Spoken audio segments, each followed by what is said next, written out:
Who is this person? Who the hell is Anna Delvey? Real hot girl shit. Do it. Do it. I might have a story. Do it. Yeah. Hey. Selamat bergabung kembali di channel BB69. Sobat BB69, apa kabar nih? Nah, baru-baru ini, sebenarnya bukan baru-baru ini sih, sudah agak lama lah Februari ya, keluar sebuah miniseri berjudul Inventing Anna, yang dimana mengangkat sebuah kisah nyata yang cukup bisa dibilang itu mengagetkan dan mungkin nih, ini fenomena ini cukup, saya sudah cukup sering kita lihat sekarang ini nih, atau mungkin kita baru sadar nih, baru diangkat lagi nih istilahnya, padahal dari dulu kita udah tahu nih fenomena ini sudah ada.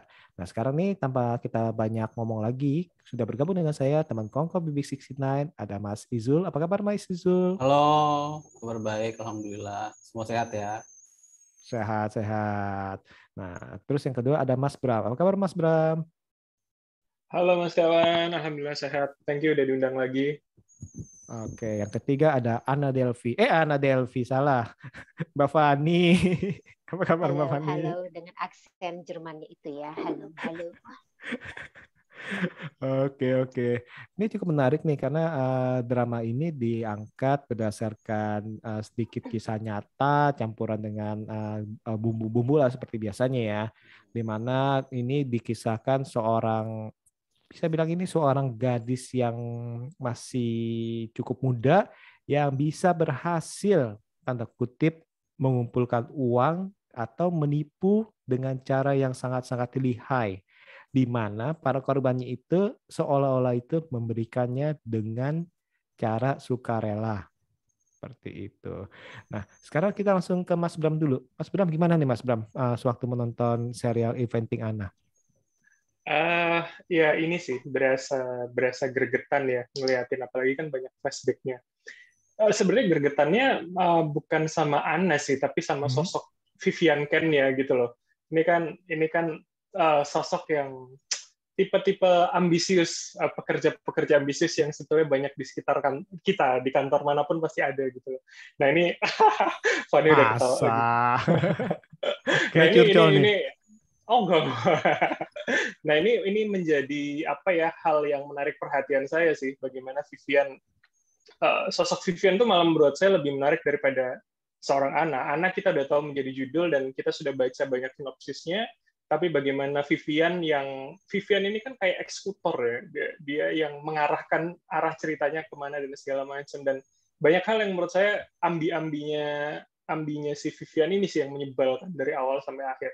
Saya malah lebih fokus ke situ, Mas Tiawan. Wah, menarik. Walaupun si Vivian ini mempunyai latar belakang tersendiri, kenapa dia jadi ambi juga ya? Betul, walaupun istilahnya kan seperti membersihkan nama ya.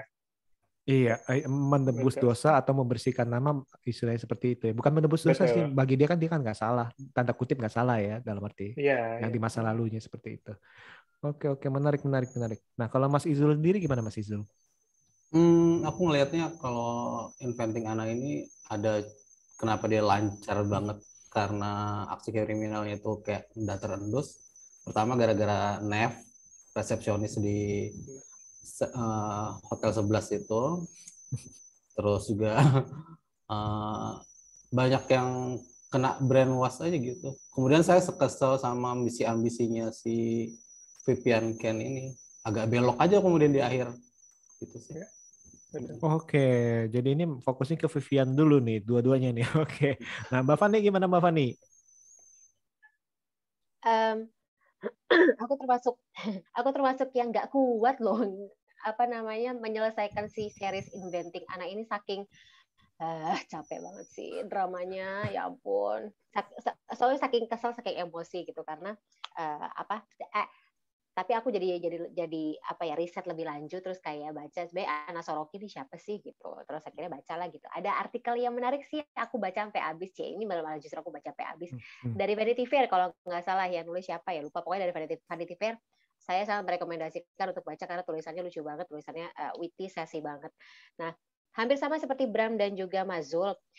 Yang lebih bikin sebel itu justru bukan sosok si Ananya sih, tapi si Mbak Vivian Ken ini. Kalau aku juga kayak ngelihatnya apa ya, semacam tidak hanya ambisinya membutakan idealismenya dia sebagai jurnalis ya gitu, tetapi juga kayak ngebelokin moral dia sebagai human being gitu. Kayak aku sih sempet yang apaan, emang sampai begini ya gitu, ketika dia menyalahkan kondisi tubuhnya, dia menyalahkan kondisi dia ketika lagi hamil, dia nyalahin anak yang belum dia lahirkan gitu sebagai alasan kenapa karirnya dia mandek gitu. Kayak ya Allah, moralnya segini doang nih Mbak Vivian gitu. Terus tapi itu kan lagi-lagi penyakitnya bukan penyakit ya, tanda kutip ya, gayanya serial yang dibikin sama Mbak Shonda Rhimes gitu. Jadi bentuk dramatisasi, bentuk hiperbolisme dari sosok jurnalis yang sebenarnya yang memang dia bertugas untuk meliput cari beritanya soal si Anna Delvey ini. Tapi so far kalau 4 episode pertama sih masih dinikmati sih, tapi semenjak udah mulai terakhir-terakhir gitu kayak kok capek ya, sudahlah tidak aku terusin, lebih baik aku membaca real life-nya si Anna Sorokin ini aja gitu. Tadi si Mas Izul kenapa tuh nunjuk-nunjuk deh? Kayak setuju. Kenapa? Gimana? Ya karena belok ambisinya itu sih. Belok ambisinya aja ya. Nah, sebenarnya ini menarik nih. Saya sempat ngomong ke Mas Izul nih sebelumnya ini bahwa kalau di film ini saya merasa nih kayak nggak ada yang pure abu-abu, nggak ada yang pure putih, nggak ada yang pure abu-abu ya semua, nggak ada yang pure putih, nggak ada yang pure hitam. Kayak semuanya abu-abu gitu karakternya gitu. Jadi misalnya baik itu dari si Ananya yang kita tahu itu memang tanda kutip ya dia emang penipu, kita bilang ya, dia ini penipu yang menghabiskan banyak uang segala macam dengan caranya sendiri. Tapi ya di satu sisi ya dia itu kadang-kadang baik juga. Nah, sedangkan temennya tadi itu bilang itu tertipu gini-gini, ternyata itu dia itu mendapatkan hak untuk ceritanya, dapat duit lagi segala macam. Kan akhirnya ini kan kita bingung nih, belum lagi pengacaranya. Saya sebel juga sih itu. Aduh. Oportunis. Nah, itu. Tapi di satu sisi ya ini kesempatan dia untuk karir ya kan. Kan seperti itu kan. Nah, jadi istilahnya kayak gini nih menurut saya ini cukup unik nih, dan hal inilah yang sering kita lihat di dalam kehidupan sehari-hari nih. Sangat-sangat benar-benar kita lihat dalam kehidupan sehari-hari. Ada yang dibilang temennya itu yang hotel ya, Sinef ya. Sinef itu kan sangat-sangat istilahnya tanda kutip itu seolah itu sangat percaya kepada si Anna misalnya kan. Ada yang bilang itu kecuci otaknya segala macam. Nah, itu kita nggak tahu nih apakah karena dia itu dapatnya itu baik-baik aja. Nah, dan di saya sisi pandang itu dia merasa bahwa ini kan bahwa kalian kan udah diperlakukan baik. Masa sih pas kalian si Ananya lagi kesulitan, kalian nggak mau bantu. Nah, kan kayak gitu-gitu kan. Jadi istilahnya logika-logika itu yang akhirnya itu bermain nih di dalam dunia nyata pun seperti ini. Sama kayak di film Tinder Swindler kan juga sang pelaku juga tidak dikenakan hukuman atas penipuan karena dia itu nggak menipu, tanda kutip ya, tapi dia bisa istilahnya meminta tanpa paksa, jadi nggak ada kriminal. Bener gak sih kalau Mas Bram, Mas Fani melihat ini atau Mas Izul kalau dari segi Anna?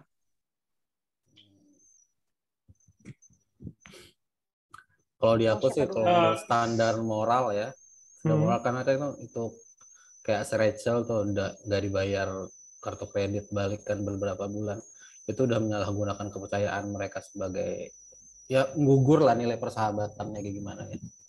Itu standar moral yang harusnya dipakai. Tapi kan kemudian Rachel menggunakan itu buat dia selling book, selling story, dan kemudian dia juga naik ya gitu. Jadi kemudian area abu-abu kan jadi. Walaupun sebelumnya itu udah sering ditraktir. Ya. Jadi sebelumnya kan si Rachel kan sering dibeliin apa-apa, ya sekarang masa sih lu nggak mau bayarin? Tapi nggak sebanding sih Mas, karena kan itu kepercayaan ya. Oke. Nah, Mas Bram gimana Mas Bram? Saya sih kemarin di review saya itu saya nulisnya ini adalah fenomena Stockholm Syndrome sebetulnya. yang kemudian mereka yang menjadi korban penipuan itu jatuh cinta atau simpati kepada pelakunya. Tapi kalau misalkan kita lihat pun dari perspektif teori ini kan sebenarnya juga terjadi pada Nev dan Rachel gitu loh. Mereka dari awal dibayarin secara terus-menerus sehingga dibangun kepercayaannya. Artinya nggak dalam waktu singkat loh. Anna untuk pertama kalinya kartu kreditnya bermasalah kan di salah satu restoran, akhirnya Nev bayarin dia untuk pertama kali dan merasa curiga sama Anna.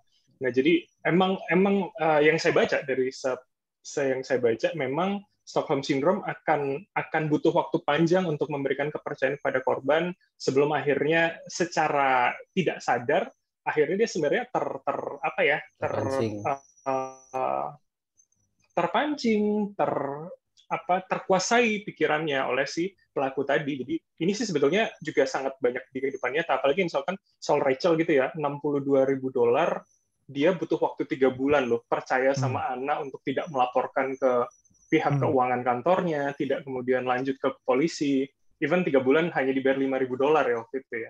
Tapi kan ini sebenarnya juga menunjukkan bahwa dia adalah seorang korban dari Stockholm Syndrome. Dia juga masih punya simpati loh ke pelakunya dan masih berharap seorang Anna masih adalah seorang Anna yang dia percaya, sosok tajir pewaris dari kekayaan bangsawan Jerman dan segala macam itu. Saya sih ngeliatnya gitu, Mas Jawan. Oke, menarik. Nah, Mbak Fani gimana Mbak Fani kalau melihatnya?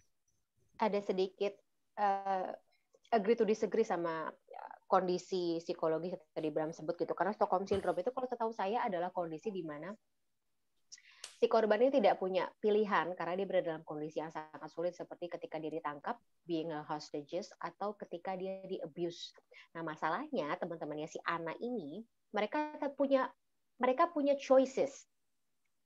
Mereka berada dalam kondisi bebas, free untuk membuat sebuah pilihan, dan entah manipulasi seperti apa, dan kalau misalnya belajar dari Anna Delvey sama Anna Sorokin ini, kunci utama untuk mendapatkan kepercayaan dari orang adalah kita harus pede gitu, kita harus confident sama diri kita sendiri gitu. Kalau kita mau nipu tuh berarti kita harus pede terlebih dahulu. Oke guys, kita bisa berhutang nih sama orang-orang nih ke depannya nih, asal kita pede nih guys. Belajar dari Anna Sorokin. Oke, balik lagi. Jadi si Nev, Rachel, Casey, even Vivian Kent, mereka punya pilihan untuk bisa netral, mereka punya pilihan untuk stay logical gitu, tapi tidak seperti itu karena emosi mereka sudah bermain gitu. Lucunya semuanya di sini adalah perempuan ya. Apa sih namanya? Oh, sama si desainer juga sempat percaya gitu. Tapi kan siapa sih desainernya itu paling kasihan tuh? Salah satu yang Val juga percaya loh sampai akhir. Sempat percaya. Cuma itu maksudnya emosi sudah menutup logika mereka sehingga mereka ya itu tidak melakukan riset, tidak melakukan cek background terlebih dahulu gitu-gitu. Yang paling fatal justru orang-orang yang seharusnya punya wewenang untuk checking background gitu tapi tidak melakukannya. Seperti Andy Reid dan juga para siapa sih itu trader apa sih? Yang sampai aku bingung ini posisinya yang mana sih, pokoknya orang-orang tajir itulah yang seharusnya punya akses untuk cek background, punya akses untuk sewa detektif gitu menyelidiki si sosok Anna Delvey ini tapi tidak melakukannya gitu hanya karena ya udah dimakan aja tuh ucapan mentah-mentah gitu. Jadi kayak apa orang-orang super tajir sebego ini apa gimana, apa kita yang udah kebiasaan rakyat jelata gitu yang menjaga inventaris kita dengan sedemikian rupa. Kalau kita sih pasti akan cek background gitu kan, kayak ini orang benar nggak sih kalau mau pinjem duit atau gimana gitu. Orang mau kita yang rakyat jelata pasti kan tidak akan mempercayakan kredit card kita sama orang asing atau orang yang tidak kita kenal sama sekali rekam jejaknya seperti itu kan gitu. Tapi ini orang-orang yang karena udah kaya, udah bodo amat sama jumlah nominal di kredit cardnya, jadi kayak sebodoh amat itu, dan itu mangsa yang paling tepat ternyata buat orang-orang seperti Anna yang pinter tapi ya itu memanfaatkan celah kebodohan sosialita ini gitu. Jadi kayak nggak ada yang jahat, jahat semuanya, baik semuanya, dan manusiawi gitu. Jahat dan baik kan dua sisi dalam satu mata uang yang sama ya. Terus kemudian kayak at the end of the day kita percaya, we want to believe, kita believe apa yang kita ingin percayai gitu. Apa sih pepatahnya? Kayak gitu deh. Jadi ya udah gitu, mau kita omongin sedemikian rupa, mau kita kasih fakta, mau kita kasih data yang akurat sedemikian rupa pun, kalau kita percayanya ada hal yang ingin kita percaya, ya udah, ya sama kayak sini udah buta. Nah, ini menarik nih, karena saya sempat juga ngomong sama Mas Izul mengenai personal branding dan juga saya mengenai kepercayaan dari mulut ke mulut. Nah, ini kan ini justru ini. Kadang-kadang ini kita daripada kita mencari sesuatu yang baru dalam arti, tapi kita lebih baik rekomendasi dari teman kita, rekomendasi dari orang yang kita kenal. Jadi istilahnya dikala orang yang kita udah kenal, udah kita percaya merekomendasikan itu, maka kita seringkali nih agak miss untuk memeriksa segalanya. Mungkin itu yang terjadi kali Mas Isul ya. Menurut Mas Isul gimana? Iya, dari awal kan dia udah ke PD, ke bank duluan mau pinjam segala macam, ditolak. Pengajuan aplikasi kredit ditolak, kemudian dia cari celah untuk mendekati sosialita, kemudian mendekati pemilik galeri, kemudian rantainya di situ berputar, kemudian sampailah ke circle yang memungkinkan dia dapat dana buat galeri impiannya itu. Dan itu menjadi satu kunci untuk merembet ke segalanya. Cuman ini gua kenal sama ini istilahnya. Ini kenal sama ini, atau cuman hanya dengan foto aja, istilahnya dengan foto berdua, istilahnya kita kasih unjuk seperti itu ya.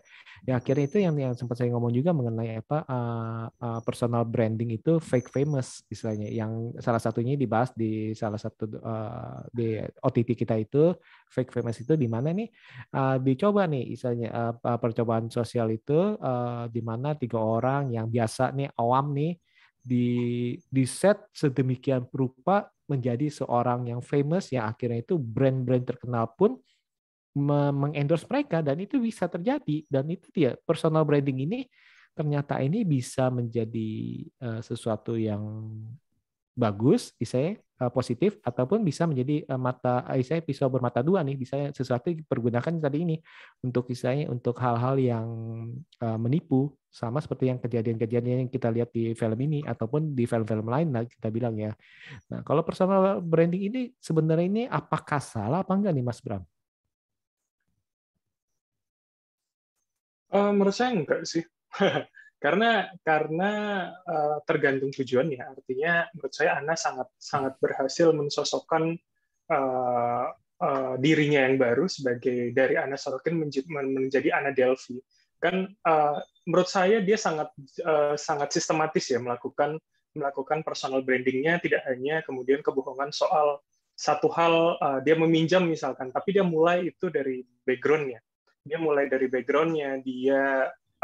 memulai itu ketika dia magang di majalah apa saya lupa yang di Inggris atau yang di Prancis yang pertama kali sebelum akhirnya pindah ke Amerika. Dia kan sudah majalah Purple ungu. Oh iya, majalah Purple, benar, Mas Izul. Dari situ kan dia sudah kemudian memalsukan. Artinya dia sudah seakan-akan membangun kebohongannya gitu loh. Itu secara panjang. Jadi menurut saya dia merupakan sosok yang cerdas, dia konsisten. Karena kita seringkali bohong sama orang, bisa jadi ngomong sama A ini sama B beda gitu kan. Tapi seperti Ana membangun ceritanya, memindset isi kepalanya, itu sangat jelas gitu loh. Sendiri gak ya?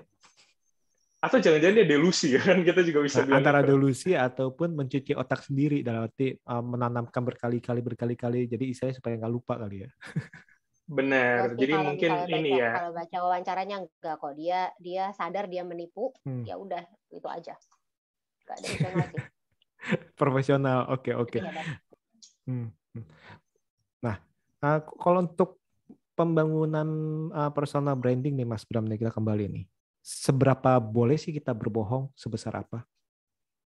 Atau mungkin kan ini kan saya belum mencapai, tapi kan suatu saat saya pasti mencapai istilahnya. Maksudnya apakah ya seberapa boleh nih putih hitamnya batasnya nih? Sebenarnya itu seberapa boleh kita tanda kutip ini tidak berkata jujur mengenai diri kita dalam personal branding kita. Kan dalam arti kan kadang-kadang kita lihat nih sekarang nih saya pribadi ini agak ragu-ragu, bukan sekarang sih, dari dulu sih agak ragu-ragu. Sebenarnya apakah image yang ditampilkan di media sosial itu sebenarnya adalah diri mereka sendiri apa enggak nih? Nah, sebenarnya batas-batasnya apa nih kalau menurut Mas Bram nih? Yang jelas, karena gini, ada yang mengatakan bahwa ketika kita menampilkan diri di media sosial itu adalah sisi terbaik kita, gitu kan. Ini kan artinya sama aja kalau saya analogikan, misalkan kita adalah sebuah apel, maka kita akan punya banyak sisi. Ibarat kita dipotong menjadi 4 bagian, tergantung bagian mana yang mau kita tampilkan. Jadi ketika itu masih dalam bagian diri kita, menurut saya itu masih hal yang wajar untuk ditampilkan dalam perspektif personal branding. Tapi ketika itu sudah membohongi, misalkan seperti kasusnya Simon Leviev misalkan, atau misalkan Anna Delvey, itu yang menjadi tidak benar.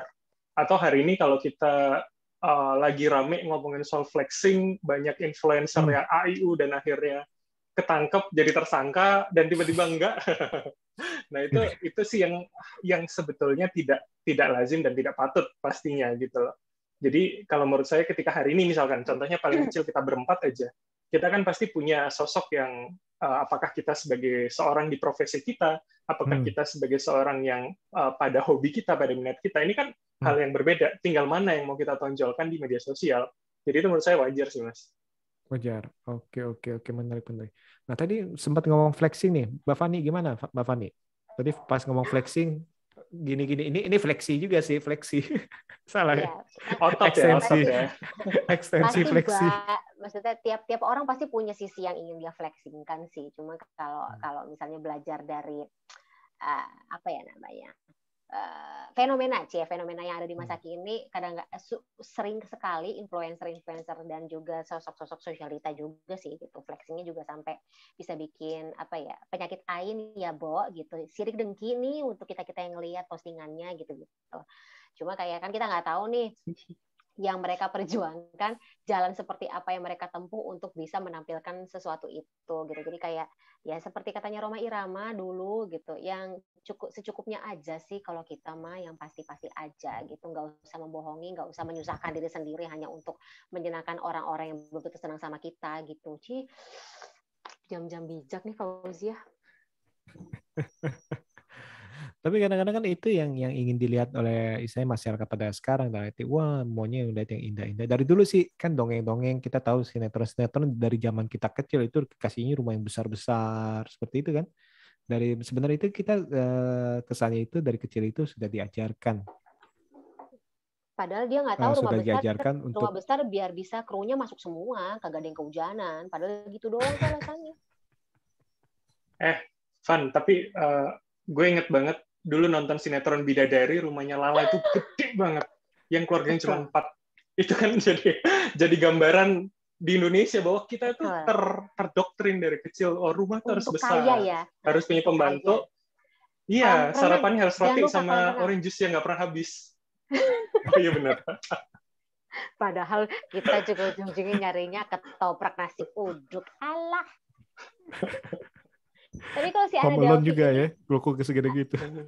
Anna Delvey ini udah total nggak bisa nggak dibilang kriminal sih, Mas Setiawan gitu. Jadi dia memang udah melanggar hukum gitu, bukan mau nggak mau udah pasti nih, kayak dibilang katanya ini udah apakah dia berada dalam batasan-batasan orang untuk bisa berbohong gitu, atau halal untuk berbohong, ya kagak, nih udah total melanggar aturan hukum yang sudah sama di negara manapun gitu.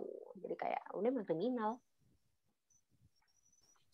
Nah ini menarik nih, soalnya tadi Mas Izul juga sempat ngomong ini kayaknya ini serial ini kayaknya mengglorifikasi perbuatannya. Gimana Mas Izul? Maksudnya gimana? Mengglorifikasi aksi kriminal dan pelakunya. Banyak kan serial-serial yang kayak gitu tuh. Misalnya pembunuhan diglorifikasi, kayak di serial yang kreasi sama Shonda Rhimes, How to Get Away with Murder. Nah itu juga mengglorifikasi gimana tuh bisa pembunuh lepas dari jeratan hukum. Ya apapun kan ditempuh. Ya dari Shonda Rhimes yang akhirnya ke Inventing Anna, ya polanya sama, pola penceritaannya sama. Kemudian Aku keselnya yang si Vivian Ken ini sih. Di akhir kok dia jadi malah memihak itu. Dan kemudian merasa dia menciptakan monster. Padahal ya dia emang orang itu ya penipu gitu.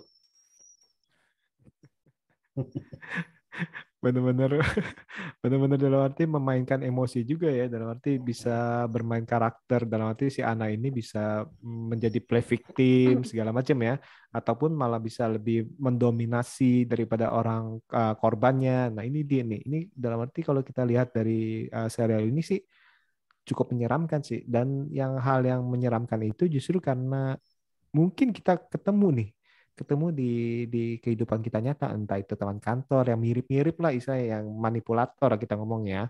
Ada gak nih Bram pengalamannya udah nih? neng-neng tuh Bram. Si Bram Bram. kayaknya udah merenung banget tuh kayaknya. Ada yang mau diceritain Bram? Nggak ada, Van. Itu lewat grup WhatsApp aja, Van. Apa? Nggak usah. Nggak, kata-kata amannya, maaf Mbak Fani, sinyalnya kerusak-kerusak, saya nggak dengar. Nah, seperti itu sih, dalam arti ini dia nih, yang menurut saya sih cukup menyeramkan sih, seperti itu sih. Ya, kita melihat nih betapa banyak Ini sih, anak-anak jangan-jangan lain. ada yang mau sabotase acara kita. Dari karakter-karakter sini juga kita juga ya tadi itu saya bilang itu ada yang merasa temannya itu yang laki-laki yang desainer juga merasa misalnya merasa jatuh hati pada si Ana, malah merasa kasihan, merasa gimana, ingin proteksi, entah itu yang kata si Mas Bram itu apakah kena sindrom Stockholm misalnya kan ya, karena dia benar-benar ingin melindungi si Ana juga kan ya, dalam arti ya. Ataupun ya tadi itu yang Ambi itu baik itu dari pengacaranya maupun si sang jurnalisnya. Nah ini dia nih, ini yang saya senang ini di serial ini cukup menggambarkan apa yang ada terjadi di dunia nih. Dalam arti yang sekarang ini juga dalam arti ya saya berpikir bahwa banyak anak-anak lain nih dalam arti yang mengambil momen, wah saya ingin mengatasnamakan bahwa dia ini membangun image. Tapi emang benar sih, kalau menurut kalian gimana? Dalam arti alasan si anak kan bilang, kalian ini nggak akan menganggap saya kalau saya ini tidak kaya, kalau saya ini tidak berpenampilan cantik, kalau saya ini tidak kenal sama istilahnya orang-orang yang berpengaruh, orang-orang kaya. Kan di film ini juga dibilang kan ya mereka itu circle-nya mereka orang-orang yang berada itu ya circle-nya itu aja. Jadi kalau kita mau masuk ya harus ada channel-nya. Nah ini kalau menurut Mas Izul gimana penggambaran ini? Karena sekarang eranya sosial media, citraan penting, dan kemudian banyak yang kemakan dengan isu branding itu. Siapapun itu sih. Terus juga kalau mungkin dari dulu kan penipu tuh ada aja terus ya. Modusnya ya makin hari juga makin canggih. Tapi kemudian orang tuh bakal tertarik kalau memperlihatkan uang, kemewahan, dan segala hal yang menyilau-nyilaukan lah. Siapa sih yang nggak tertarik sama barang-barang silau itu? Itu sih yang dipedomani sama anak ketika dia menginjakkan kaki di New York, kemudian bergaul dengan sosialita. Kan hasil dari interviewnya dia sama Jessica Pressler itu kan yang aslinya Vivian Ken ini mengindikasikan hal itu. Kalau di New York jarang ada yang mau hambur-hambur uang $100 buat tip ke segala orang, istilahnya di level pekerja. Iya betul. Dan orang misalkan kalau kasih tips segitu ya langsung disembah-sembah ya, langsung berubah ya. Bener gak sih? Bapak nih Iyalah. gimana Bapak nih? Kalau ada yang ngasih tips segitu. Gak tahu sih, kita nggak tahu, mungkin karena budaya kita berbeda sama budaya orang Amerika, jadi kayak aku rada cannot relate sih sama kebiasaan dan juga habitnya teman-teman sih, selain karena aku rakyat jelata ya. Coba tapi habis nonton Inventing Anna aku langsung riset ini kacamata Celine tuh berapaan sih harganya. Oke. Berapa? 4 atau 6 juta gitu kalau nggak salah ya, kita nabung dulu nggak apa-apa lah gitu, besok muka kita langsung. Oh, sebagai orang miskin lama nggak relate ya, Van? Maaf. Nggak, aku mah kacamata, ya ampun. Kacamata saya berapa duit? Kacamata beli yang murah soalnya tahu bakal patah. Kacamata mah kita beli yang murah ya tahu bakal patah, kedudukan mau pantat. Jadi kalau pakai kacamata Celine mati, nggak boleh dibawa tidur nih. Terus, jadi tadi mana kita? Oh iya, jadi kayak misalnya ngasih tip $100 gitu, uang di apa namanya, kalau kita kan biasanya ngasih 2 ribuan ya buat parkir gitu, kasih tip juga sekitar 2 ribu gitu. Jadi kayak cannot relate sih 100 ribuan gitu, dan di sini belum pernah ngelihat ada orang yang kasih tip sebanyak itu gitu. Even orang kaya tuh kayaknya masih 10% lah sesuai dengan PPH gitu. Jadi kayak oh gitu ya, oke deh gitu. Jadi nggak tahu sih, belum pernah ngelihat, selain karena aku tidak bergaul dengan para sosialita. Gitu. Terus yang itu yang adegan apa yang mengundi kartu kredit? Makanya cannot relate gitu. Kalau kita, sorry, kita kan ngundinya kartu debit bukan kartu kredit. Mohon maaf. Uang elektronik. Oh iya, OVO siapa gitu. Kartu debitnya yang satu grup diskon 10% nggak, Pan? Masih ada. Tenang, masih ada. Nominalnya belum aku habisin. Iya. Waduh. Ternyata ada ya yang grup itu ya, grup diskon ya. Betul, masih ada kok. Tenang, masih bisa nongkrong di kedai kopi langganan itu masih. Oke. Yang hijau-hijau. Yang hijau-hijau bukan? Oh, bukan. Bukan yang hijau. Oke. Grup lain soalnya. Terus mungkin karena Shonda Rhimes juga kali ya. Jadi kayak, aduh, gak tahu, Shonda Rhimes makin lama makin kesini makin kurang relate gitu. Jadi kayak terlalu soap opera nggak sih? Nggak tahu sih. Just my ini aja sih, just my 2 cents aja sama. Iya nggak sih? Benar. Gitu. Beda banget dari zaman dia bikin Grey Anatomy sampai sekarang. Yes, kita generasi Grey's Anatomy, betul. Saya mau ngaku takut ketahuan umur ya. Padahal waktu itu pantengin terus tuh waktu kuliah. Lepaskan saja, Mas. Grey's Anatomy pun juga kayaknya makin kesini ya semakin soap opera ya. Betul. Over durasi sih, harusnya udah berakhir seasonnya. Dipanjang-panjangin. Inventing Anna pun juga kayaknya itu terlalu dipanjang-panjangin, kayak ada beberapa momen yang ini dragging banget sih gitu. Terus ya udah, again karena itu makanya aku nggak nerusin, nggak kuat lah. Lebih baik aku langsung baca biografi aslinya aja. Nah ini setuju nih saya nih. Nah kalau saya pribadi merasa nih durasinya episodenya terlalu banyak. Dan istilahnya jadi seperti tarik ulur, istilahnya masih banyak yang bisa dipangkas sih kalau menurut saya sih, untuk menceritakan ya keahlian dia ataupun permasalahan latar belakang daripada masing-masing karakter itu, harusnya itu nggak sepanjang ini. Gimana, Mas Bram atau Mas Izul, setuju nggak? Mas Izul? Setuju sih. Jadi karena kayaknya apa? Setiap episode kan ada tuh di kilas balik per tokoh.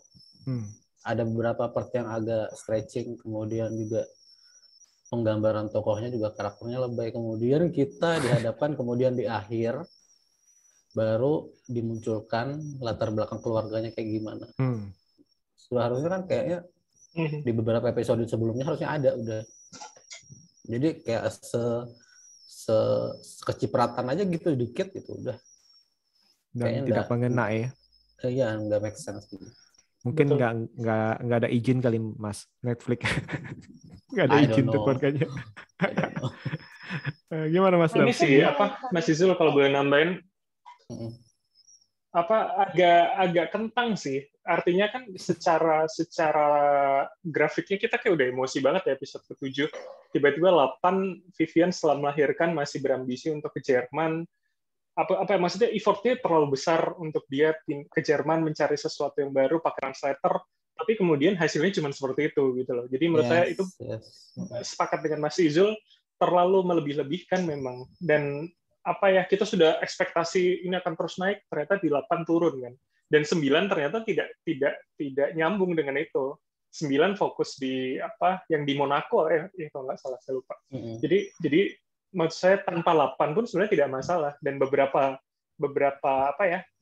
penjelasan kecil-kecil di setiap backstory dari masing-masing karakter sih. Bram pasti kalau jadi kepala editornya Vivian Ken langsung di grounded kali ya gitu. Udah gue kasih duit buat DLN, dinas luar negeri, hasilnya begini doang, gila. Gitu kan pasti. SPJ-nya nggak usah dikasih. Iya. Apalagi udah nggak dapat apa-apa ya, Van. Gitu kayak SPJ-nya percuma banget nih.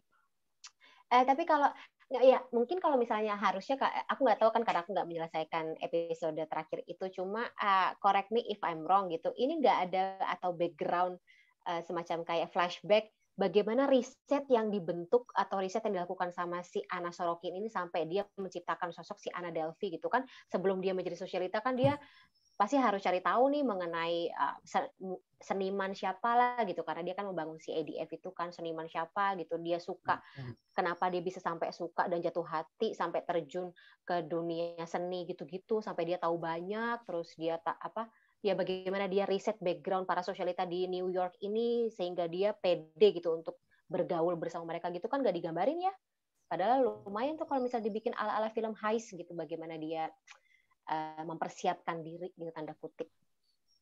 Atau penipuan pertamanya ya, dalam arti ya. Bisa juga. Oh iya, emang penipuan pertama kan. Sayang. Penipuan pertama ya langsung ya? Iya. Aim high. Fresh graduate, magang di majalah, kemudian New York, dan nipu. Udah.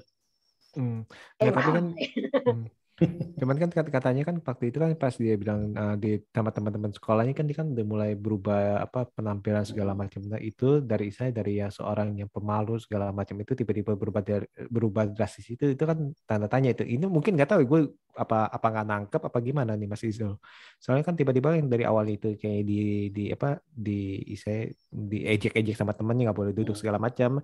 Tapi pas tiba-tiba itu dia langsung berpenampilan gitu langsung lawan lu ke bajunya itu lagi misalnya kan kayak gitu kan kayaknya agak-agak drastis sih menurut saya sih. Jadi polisi mode ya. Iya jadi polisi mode. Fashion police. Yuk. Oke. Nah sebelum kita tutup nih, apa nih yang kalian tangkap dari bukan kita ngomong serial deh, kita ngomong itu kejadian dari si Anna ini. Kalau dari Mas Izul apa nih pelajaran yang bisa kita tangkap nih pada saat ini? Berkaca dari serial ini, kita harus lihat ada salah satu tokoh pacarnya Nep, mantan kemudian ya. Jadi dia bilang kita harus curiga ketika seorang menghamburkan duit terlalu banyak dan tanpa kita cek backgroundnya kayak gimana. Itu sih. Betul sih ya. Tapi nggak dipeduliin ya. Oke. Kalau Mbak Fani gimana Mbak Fani? Kalau dari sosok anak ini apa nih yang bisa kita ambil pelajaran? Percaya insting sih sebenarnya. Kalau misalnya ketika kita bertemu sama orang, ngobrol sama orang udah rada lamaan, kalau misalnya insting kita mengatakan ini orang kayaknya something off about her gitu, just trust your instincts gitu. Karena kalau saya ngelihat sih, kalau di cerita aslinya ya, kalau di Shonda Rhimes tidak digambarkan kalau itu. Kalau di cerita aslinya itu mereka semuanya yang berada di sekelilingnya anak itu punya kecurigaan. Cuma mereka tidak memilih untuk tidak mengikuti insting mereka itu gitu, untuk cari tahu lebih lanjut kayak atau kayak semacam nanya kayak lebih lanjut gitu. Being skeptical itu juga kadang-kadang seringkali bagus kok gitu. Tapi tidak memilih itu gitu. Tapi itu tidak digambarkan di seriesnya sih. Terus kemudian ya itu kalau misalnya ketika orang ngomong gede banget, hampir pasti dia tidak melakukan hal itu gitu. Atau jangan terlalu percaya deh sama orang yang ngomongnya gede banget, orang yang bawa-bawa nama orang lain gitu-gitu, hampir pasti sih itu kayak cuma mencatat nama doang gitu. Belajar dari yang sudah-sudah. Cuma mencatat nama. Oke, menarik. Tapi kadang-kadang insting tertutupin dengan bling-bling nggak ya? Kata Mas Izul kan siapa sih nggak suka bling-bling gitu? Apalagi kalau kamu mentalnya sugar baby. Instingnya udah ada spider sense, tiba-tiba ada ringi gitu. Silau. Apa deh, nggak apa-apa deh. Oke, menarik. Nah, Mas Bram gimana nih, Mas Bram? Pelajaran kalau dari saya yang bisa saya ambil dari kacamata saya sih adalah jangan bekerja terlalu keras, karena sebenarnya janji manis dari pekerja keras itu adalah semu, teman-teman. Karena Anna saja yang sudah pansos kanan kiri, dia perlu rekomendasi dari seorang Nora Redford gitu loh, untuk bisa kenal dengan banyak sosialita, dia bisa dapat pinjaman, dia bisa dapat ini itu dan segala macam. Jadi please kalian penganut hustle culture yang menonton ini, nggak usah ambil deh tanpa kalian punya rekomendasi. Orang dalam. Rekomendasi itu nepotisme ya, bisa bilang ya. Ya. Iya, kok ragu-ragu sih nih Mas Bram nih mau jawab iya juga takut salah. Kalau Mas Zul kan Enggak. iya. Iya betul betul. Saya setuju. Jadi ya kalau pelajaran dari serial ini atau kehidupan si Ana ini ya tadi itu. Yang pertama kita harus berhati-hati nih karena ya tadi itu seringkali seseorang itu bukanlah orang tersebut karena ya tadi itu personal branding itu bisa dibuat untuk kebaikan atau bisa dibuat untuk ya sesuatu yang untuk istilahnya yang menipu dan arti kita bilang ya karena ya di salah satu yang film yang sempat saya cerita juga itu memang beneran tuh jadi ada tempat penyewaan di mana kayak studio naik pesawat ada tuh jadi di foto-foto terus habis itu di mana mereka itu dibeli follower yang aktif segala macam atau misalnya pakaian disewain segala macam pakai ya pokoknya kayak gitu gitulah untuk personal branding mereka padahal mereka orang biasa dan itu bisa tuh padahal itu cuman settingan. Nah, jadi ya sekarang ya tadi itu harus hati-hati sih dengan mempercayai itu. Terus berikutnya juga tadi itu bahwa tidak bisa dipungkiri memang relasi itu diperlukan sih dalam kehidupannya. Jadi yang dibilang itu ya orang dalam segala macam itu ya memang relasi ya itu kita anggap kita lihat segi positifnya di mana kita harus membuat jaringan networking kalau bahasanya itu networking ya kayak MLM aja ya networking ya. Networking. Nah, itu perlu dan itu kita perlu akui. Dan yang terakhir ya tadi itu jangan terlalu percaya dengan orang yang terlihat sangat wah sekali karena ya mungkin aja di balik itu ya harus hati-hati. Oke, saya rasa sekian nih perbincangan kita nih untuk pembicaraan sosok Ana nih. Semoga kita nih dalam kehidupan ini tidak bertemu dan tidak terjaring atau malah ada dari kalian nih ingin belajar menjadi Ana. Capek Mas, tidur gak nyenyak Mas. Oke. Kalau gitu thank you banget nih Mas Isul, Mbak Fani dan Mas Bram nih untuk bincang-bincang kita nih mengenai Inventing Ana. Oke, semoga kita bisa bincang-bincang di lain waktu. See you. See you.